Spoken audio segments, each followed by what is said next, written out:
Je me suis souvent sentie ne pas exprimer de façon adéquate mes émotions ou dans les situations adéquates.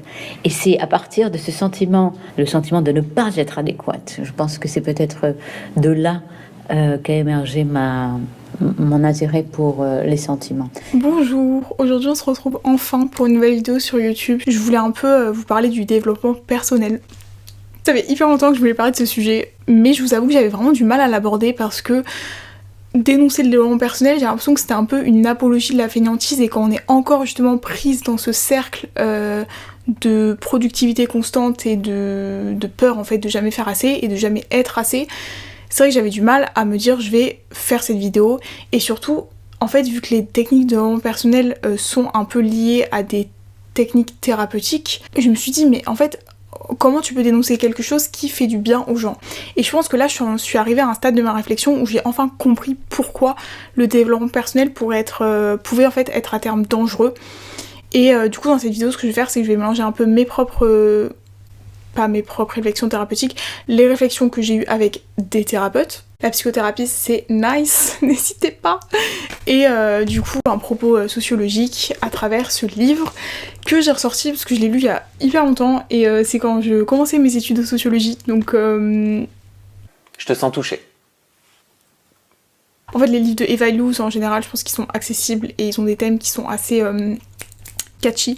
Donc Eva Illouz et Edgar Camanas, il s'appelle Apicratie, et le sous-titre c'est Comment l'industrie du bonheur a pris le contrôle de nos vies. Autant dire un sujet croustillant pour aujourd'hui.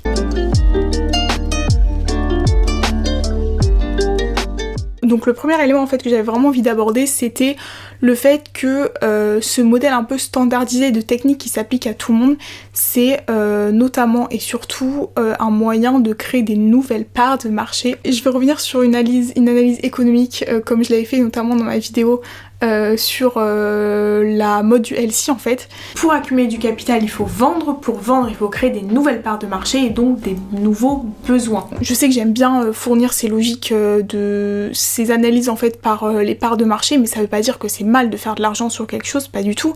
Mais il faut quand même pas ignorer ces logiques économiques pour comprendre pourquoi ça a autant de succès. Et si le développement personnel en fait est autant financé, c'est pas seulement parce qu'il y a un intérêt pour le développement personnel, pour la psychothérapie, pour la santé mentale, blablabla, c'est pas seulement parce qu'il y a un éveillement des consciences, c'est aussi parce que derrière il y a des financements en fait de grandes entreprises, des financements privés, mais aussi des financements de grandes associations qui font que la recherche dans ces domaines peut avancer. Et si la recherche peut avancer, c'est parce que le développement personnel en fait ça permet d'investir la santé mentale finalement de toute la population. Alors que la thérapie c'était réservé à une partie on va dire assez minime de la population, un peu les crazy people, là on a vraiment genre n'importe qui, genre monsieur et madame tout le monde qui finalement sont un peu stressés, sont un peu anxieux et du coup peuvent finalement acheter un livre pour trouver le meilleur d'eux-mêmes, pour méditer, pour être en pleine conscience, pour je sais pas quoi. Et du coup ça permet en fait d'investir de nouvelles parts de marché sur les personnes dites normales. Et là où toute la confusion règne en fait, et là où ça devient dangereux, c'est quand on mélange développement personnel et techniques en tout genre de méditation, de pleine conscience, de productivité, de planning, etc. avec des techniques thérapeutiques. Et la différence en fait entre ces deux éléments, c'est que la thérapie, c'est quelque chose qui est individualisé, c'est quelque chose, bon si on part sur de la psychanalyse qui fait aussi référence à de l'inconscient, et qui est très en fait propre à l'individu. Alors que le développement personnel en fait c'est des techniques en fait qui sont collectives, c'est un modèle qui est plaçable, qui est applicable en fait à tout le monde, et en général qui est notamment centré autour d'un seul individu. Parce qu'il y a pas mal, on va dire, de mouvements dans le développement personnel où c'est, vous savez, ce fameux mec qui vous fait un TED Talk. He fired me. You see, friends, what makes you comfortable can ruin you. And what makes you uncomfortable is the only way to grow. Et du coup, en fait, c'est un peu plus, on va dire, une logique de gourou qu'une logique, en fait, finalement individualisée de résolution de ses propres problèmes. Et du coup, on arrive en fait à une situation un peu étrange où chacun est centré sur son bonheur personnel tout en utilisant, on va dire, des techniques standardisées de mesure du bonheur. Parce que, encore une fois, dans le développement personnel et dans cette industrie qui amène chacun à être heureux et à se réaliser par soi-même, il n'y a aucune référence, encore une fois, à l'inconscient, à la personne, et des déblocages en fait émotionnels qui peuvent être réalisés pour atteindre un moi authentique, pour beaucoup, ils relèvent de l'inconscient. Surtout qu'en fait, en général, les gens qui sont intéressés par ça, c'est des gens qui déjà ont une volonté de constamment s'améliorer, constamment progresser, et du coup, finalement, rechercher le moi authentique, c'est plus une excuse pour constamment, en fait, mener des nouveaux projets sur soi. Cette recherche, en fait, elle est infinie. Et du coup, encore une fois, c'est une recherche qui peut être menée tout au long de sa vie, et du coup, on peut continuer finalement à alimenter cette industrie et cette recherche tout au long de sa vie.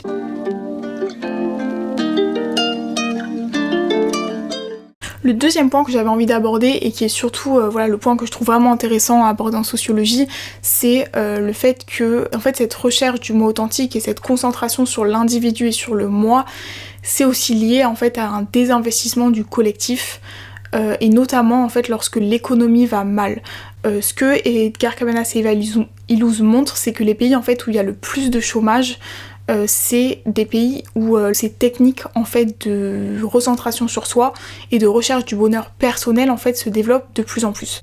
Et on va dire qu'il y a un peu une association dans le livre entre la recherche de bonheur individuel et également une logique entrepreneuriale.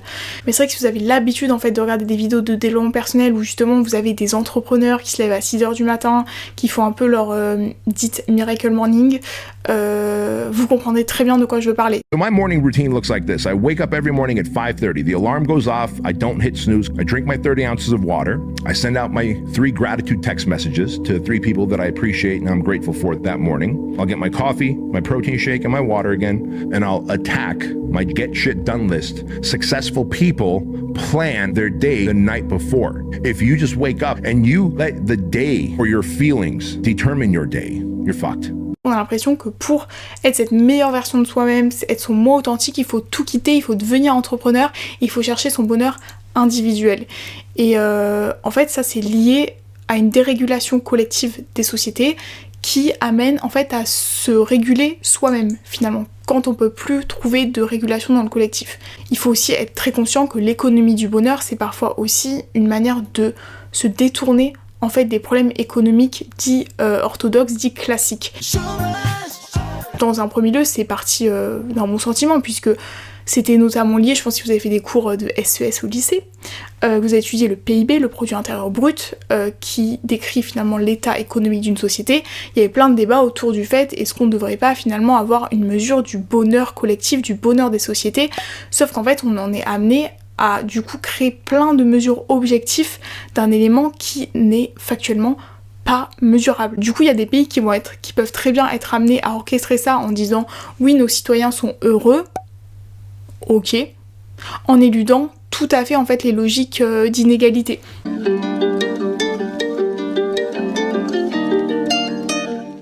Et en fait, il y a un autre point aussi quand on parle du lien entre développement personnel et société capitaliste, c'est celui en fait le modèle du salarié résilient et du salarié heureux. Et ça pareil, c'est un truc qui est hyper insidieux en fait, parce que quand on voit des entreprises comme Google par exemple, où chacun est libre de venir quand il veut, il y a plein d'aménagements pour les salariés, pour leur bonheur, il y a des métiers type happiness officer qui se développent. Google is a place that I just fell in love with the culture, I fell in love with the energy, there was just a vibe that I wanted to be a part of.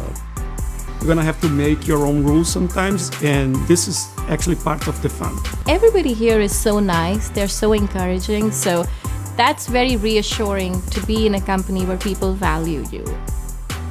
On se dit mais c'est génial, enfin je veux dire on fait tout pour avoir du bonheur au travail, mais en fait à la fin, c'est qu'en fait ce qui explique dans le livre, c'est que si jamais vous connaissez le modèle de la pyramide de Maslow, où en bas en fait vous avez la sécurité, et plus ça monte en fait, plus vous avez des besoins affectifs et émotionnels en fait qui doivent être complétés.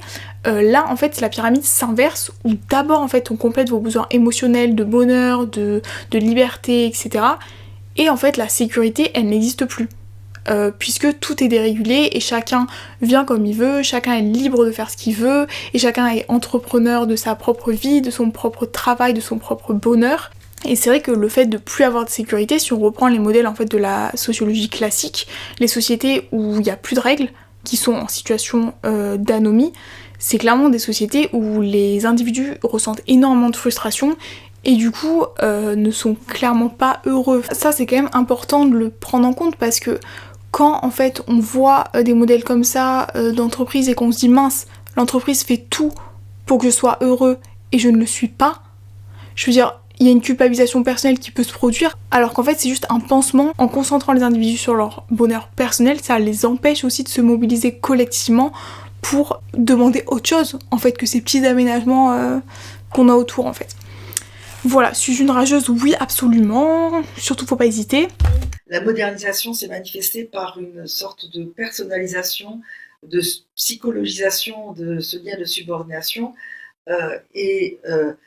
a permis au management de développer une inventivité extraordinaire, une résilience extraordinaire et d'être capable de digérer, tel un boa, toutes les contradictions, toutes les contestations de ces méthodes et de parvenir à instituer la pérennité en quelque sorte d'un modèle économique qui est prédateur.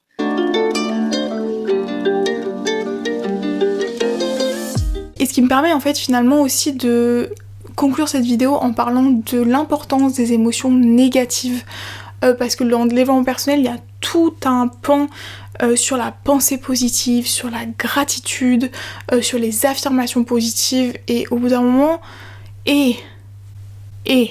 pleurer un bon coup, vraiment la puissance des pleurs, je veux dire les pleurs ça relâche tes endorphines et être des individus comme ça qui avancent en méditant, ce n'est pas comme ça que les sociétés évoluent.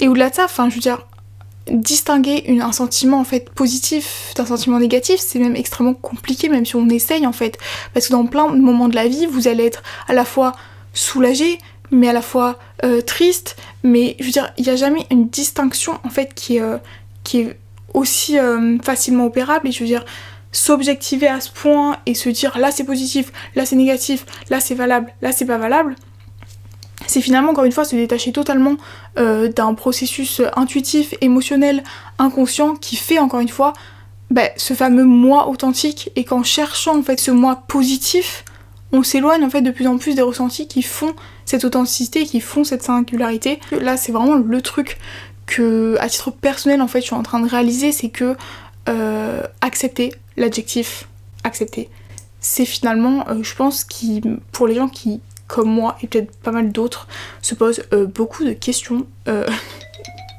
qui n'arrivent pas un peu à vivre tranquillement, accepter les choses et arrêter de chercher en fait, c'est finalement ce qui amène le plus au développement de soi, au moi authentique et au entre guillemets bonheur, parce que je suis convaincue à la fin que c'est vraiment l'obsession du bonheur en fait qui rend malheureux, et que personne ne peut prétendre avoir tout le temps des sentiments positifs, parce que le fait même de pouvoir caractériser un sentiment positif, c'est parce que y a des sentiments négatifs qui viennent les contrebalancer.